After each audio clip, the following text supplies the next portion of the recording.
औज़ु बिल्लाहि मिनश्शैतानिर्रजीम बिस्मिल्लाहिर्रहमानिर्रहीम। सभी को मैं सलाम पेश करता हूँ। और आप लोगों को पता है कि मैं पिछले 5 दिनों से इसी डिस्ट्रिक्ट हॉस्पिटल में हूँ, जो करगिल का मेन हॉस्पिटल माना जाता है। कुछ खूबियाँ देखा है मैंने डिस्ट्रिक्ट हॉस्पिटल के बारे में। कभी कभी मुझे हंसी आती है इन खूबियों को देखकर। यहाँ पर मैं आपको स्टार्ट करता हूँ कि डिजिटलाइजेशन जो काउंटर है जहाँ से लोगों को टिकट दिया जाता है, उसमें गरीब तबके के लोगों को, आवाम को जो है 2-3 घंटे वेट करना पड़ रहा है, जबकि यहाँ पर 4 जो है डिजिटलाइजेशन काउंटर है, जबकि 2 चल रहा है। इसमें मैं एडमिनिस्ट्रेशन का फेलियर मानता हूँ। अब आते हैं हम सीधा हॉस्पिटल के अंदर की तरफ। तो मैंने जब ही स्ट्रक्चर को देखा तो मुझे लगा कि ये हॉस्पिटल बहुत बड़ा, अच्छा, खूबसूरत बनाया है, लेकिन आपको पता है इसका सिस्टम बिल्कुल फेलियर है भाई। क्योंकि मैंने देखा यहाँ पर बाथरूम बंद है, बाथरूम को ताला लगा हुआ है। जब मैंने किसी मेडिकल के लोगों से पूछा तो वो लोग कहते हैं कि यहाँ लीकेज प्रॉब्लम है। तो ये लीकेज प्रॉब्लम का मेन मुद्दा क्या है? यही मुद्दा लगता है कि ये जो हॉस्पिटल है, हॉस्पिटल के अंदर जिस तरह सिस्टम बिल्कुल फेलियर बनाया हुआ है। और रही बात यहाँ पर लोगों को रहने के लिए, पेशेंट्स को रहने के लिए यहाँ पर जो है वेंटिलेटर बनाया हुआ है, लेकिन उस पेशेंट को देने के लिए एक पीसीएम फ्लूइड इस हॉस्पिटल में नहीं मिल रहा है। तो आज हम ये सवाल एडमिनिस्ट्रेशन से नहीं पूछेंगे तो कौन पूछेंगे? क्योंकि एक गरीब तबके के लोग 500 रुपये दे के एक फ्लूइड इंजेक्शन बाहर से नहीं ख़रीद सकता है। और रही बात, यहाँ 400-500 पेशेंट आते हैं, जिसके अंदर 500 पेशेंट के जो अंदर 1-2 डॉक्टर ही यहाँ पर मुहैया है।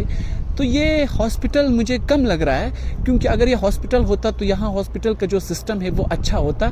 तो मैं एडमिनिस्ट्रेशन से यही अपील कर रहा हूँ कि इस हॉस्पिटल के बारे में आप लोग क्यों नहीं सोचता है। और रही बात, यहाँ नर्स को देखो, एक नर्स का जो है काम होता है कि 6 पेशेंट को देखना उनकी लाश के हिसाब से, जबकि इस हॉस्पिटल में एक बिल्डिंग के अंदर 25-30 पेशेंट के ऊपर एक नर्स रखा है। तो यहाँ पर आप लोग नर्सिंग ऑर्डरली के जो खाली सीट है वो क्यों रखा है? मैं यही सवाल एडमिनिस्ट्रेशन से करना चाहता हूँ। और यहाँ पर नर्स जो है हर पेशेंट को देखता है, पेशेंट को देखने के बाद उनको धोने के लिए एक वॉश बेसन तक यहाँ मुहैया नहीं किया हुआ है। तो इसका मेन इशू क्या है, मैं समझ से बाहर हूँ।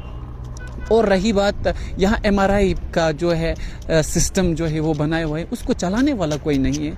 तो आज बहुत यूथ होने के नाते बहुत बुरा लग रहा है कि एक डिस्ट्रिक्ट हॉस्पिटल का हालत ऐसा है। और कुछ गांव में गायें चलने के लिए भी तारकोल लगाए हुए हैं। और हमारे जो हॉस्पिटल का मेन रोड है, यहाँ पर 3000 से ज़्यादा खड्डे हैं। तो आवाम, आप लोगों से गुजारिश है कि आप लोग भी आवाज़ उठाए, इस हॉस्पिटल के बारे में आप लोग भी सोचें। क्योंकि ये हॉस्पिटल है, ये एक डिस्ट्रिक्ट हॉस्पिटल जो है, एक डिस्ट्रिक्ट के, पूरे डिस्ट्रिक्ट के आवाम यहाँ आता है। और सबसे इम्पोर्टेंट बात मैं एक यही गुजारिश करता हूँ कि रात को जब एमरजेंसी पेशेंट पहुँचता है, तब वहाँ पर देखने के लिए एक सीनियर डॉक्टर भी यहाँ मुहैया नहीं है। तो आज इस चीज़ों पर सवाल उठाना हर किसी का फ़र्ज़ है। और मैं पूरे करगिल के आवाम से गुजारिश करता हूँ कि आप लोग भी देखें कि यहाँ पर क्या प्रॉब्लम हो रहा है। क्योंकि इस हॉस्पिटल में हम लोग जान गंवाने नहीं, जान बचाने आता है, जबकि हॉस्पिटल का सिस्टम बिल्कुल बुरा हाल है और वीक हाल है। तो मैं एडमिनिस्ट्रेशन से गुजारिश करता हूँ कि आप एक बार इस हॉस्पिटल का दौरा करें और जो कमियां दिख रहा है, क्योंकि यह हॉस्पिटल जो बनाया है, स्ट्रक्चर जो बनाया है, ये कम से कम 50-100 साल के स्ट्रक्चर के हिसाब से बनाना चाहिए था, जबकि मुझे नहीं लगता है। क्योंकि इस हॉस्पिटल में बहुत सारे घोटाले लग रहे हैं मुझे। तो अपील करता हूँ कि मेहरबानी करके इस पर गौर दे। यह हॉस्पिटल है, यहाँ इंसान को बचाया जाता है, जानवरों को नहीं। और जानवरों के लिए भी इससे भी अच्छा सिस्टम होना चाहिए, जबकि यहाँ इंसान को भी उतना सिस्टम नहीं मिल रहा है। सो वस्सलाम अलैकुम व रहमतुल्लाहि व बरकातहू।